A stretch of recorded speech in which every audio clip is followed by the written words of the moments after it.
Hello, today we're going to talk about how science is a working building block.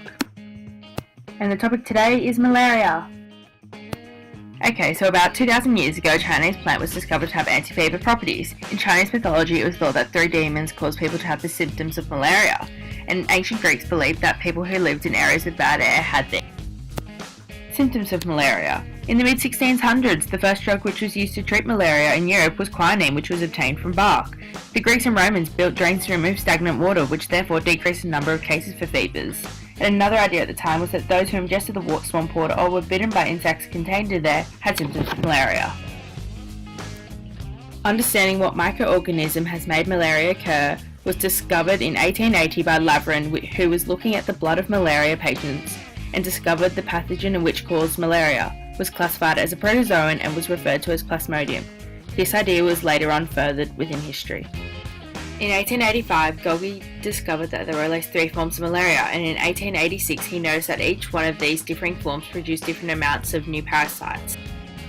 In 1890, Grassi and Folletti used Golgi's findings to name 2 malaria parasites, and in 1897 the name Plasmodium, as created by Laveran, was then reviewed and altered, as science is always a work in progress and the development of scientific knowledge comes about from utilising the previous findings of others.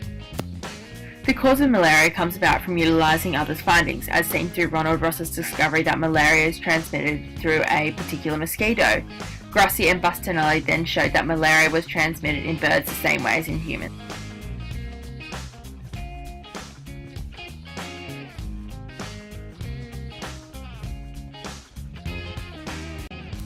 Since science is a working building block, in 1944 a synthetic quinine was created, as suggested in the mid-1600s. The quinine was used to treat malaria. Later on, many other anti-malaria drugs were created. The idea from 2,000 years ago of using protective barriers such as mosquito nets and protective clothing was furthered by the World Health Organization, whom implemented a program to destroy malaria. The idea from 340 CE of using a Chinese plant to have anti-fever properties was tested on humans. In conclusion, all scientific knowledge is built upon as seen through the cause and prevention of malaria. Created using Powtoon.